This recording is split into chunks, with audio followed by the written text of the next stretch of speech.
Comment gérer les critiques, surtout quand on est mère célibataire? Bonjour à tous et à toutes, j'espère que vous allez bien.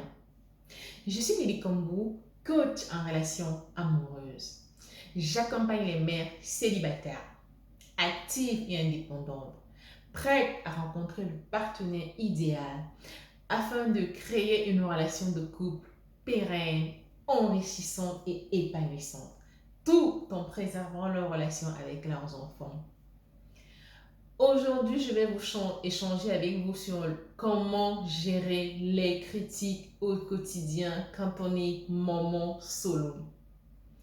Je vous fais cette vidéo parce que j'ai eu beaucoup de remarques, je connais beaucoup de femmes qui ont du mal à faire face aux critiques qu'elles peuvent recevoir au quotidien parce qu'elles sont mères célibataires ou tout simplement parce qu'elles sont femmes.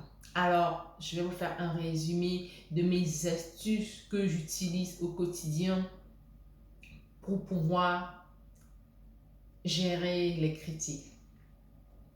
Première des choses, il est important quand on reçoit une critique de respirer. Parce qu'une critique n'est pas toujours agréable à écouter, surtout si elle n'est pas constructive.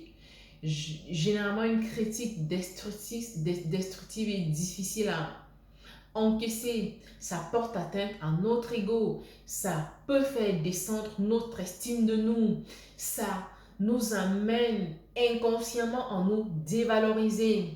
Donc, quand ça arrive, chère dame, quand ça arrive, cher monsieur, quand ça arrive, chère mère célibataire, faut prendre le temps de respirer un grand coup. Ne pas réagir sur le coup, ne pas réagir à l'instant T, mais prendre le temps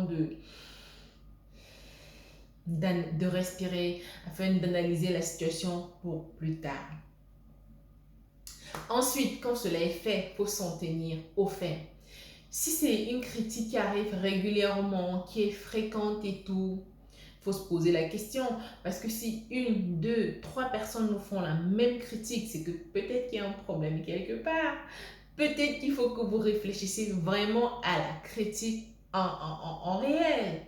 Donc, il est important de se remettre en question quand on reçoit une critique ou des critiques. Vraiment, se remettre en question, se tenir au fait afin de voir si vraiment la critique est justifiée, si elle est valable. Ensuite, il faut évaluer si justement la critique elle est constructive ou pas, comme je disais tout à l'heure. Après avoir tenu compte des faits, parfois les critiques sont constructives et qui nous apprennent sur nous-mêmes, qui sont comme des axes, qui nous donnent des idées, des axes d'amélioration à faire. Dans ce cas, il est important de prendre cela en compte afin de s'améliorer, afin de se développer, afin de devenir la meilleure version de soi. C'est très important, justement. Mais si c'est une critique qui n'est pas constructive, il ne faut pas tenir compte, il faut laisser passer, il ne faut pas tenir compte et s'en tenir vraiment aux faits qui ont été étudiés précédemment.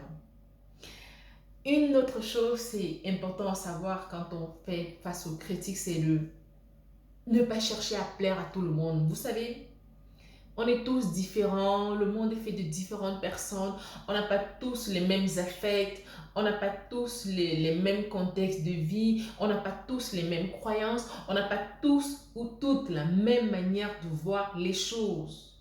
Donc, certaines critiques, souvent, quand elles arrivent, il faut apprendre à les accepter, à ne pas chercher à... Surtout, ce n'est pas une critique constructive. Si c'est une critique nocive pour vous, à ne pas chercher à tout prix tenir compte de cela ou vous changez votre personnalité afin de plaire aux gens. Non, acceptez que vous êtes tel que vous êtes, c'est des mamans, c'est l'eau, peu importe, que vous êtes comme vous êtes, vous avez vos qualités, vous avez vos défauts, vous avez le droit de tenir, d'exprimer vos opinions, peu importe l'origine de la critique, mais acceptez que vous ne pouvez pas plaire à tout le monde, mais surtout, étudiez, voyez ce que vous pouvez améliorer pour vous. Si la critique est justifiée, je précise. Et s'il n'est pas justifié, acceptez que vous ne pouvez pas plaire à tout le monde. Et puis c'est tout. Et puis c'est tout. Dernière chose, dernière astuce que je veux partager avec vous, c'est le fait de prendre conscience que les critiques sont inévitables. Je le disais précédemment, on ne peut pas plaire à tout le monde. On n'est pas parfait. Compte tenu du fait qu'on n'est pas parfait, forcément les critiques vont toujours arriver. Ça, c'est une chose évidente. Faut vraiment, quand on prend vraiment conscience de ça, il y a des choses, ça fait que certaines critiques ne nous atteignent plus spécialement. À moins celles, moi, par exemple, là, je débute, par exemple, sur Internet, dans les vidéos et tout, pour mon activité de love coaching. Je sais, j'ai hésité beaucoup à faire les vidéos, mais puisque je savais que j'ai un savoir que je veux partager avec vous, j'ai mon expertise de love coach que je veux partager avec vous, j'ai dit ok, je commence comme ça pour côté vidéo. Ce ne sera certainement pas parfait, j'en suis conscient, mais au moins je vais améliorer au fur et à mesure. Mais l'essentiel pour moi, c'est vraiment de vous apporter mon savoir, de partager avec vous les, les choses que j'ai apprises de la vie, de mes expériences précédentes et surtout de mes formations en love coaching. Donc, et afin que ça puisse vous édifier. Donc, c'est ça. En résumé, vraiment, si vous êtes maman solo, si vous êtes juste une femme, si vous êtes un homme, comment gérer avec les critiques au quotidien? Première des choses, respirez. Prenez le temps d'encaisser cela, prenez le temps d'écouter, mais respirez, ne réagissez pas à chaud, c'est pas bon, c'est pas recommandé, de réagir à chaud. Deuxième des choses, se tenir au fait. Est-ce que ces critiques sont récurrentes? Est-ce qu'elles viennent de plusieurs personnes différentes? Est-ce qu'elles sont justifiées ou pas? Troisième des choses, éviter et évaluer justement si la critique est constructive, comme je disais tout à l'heure.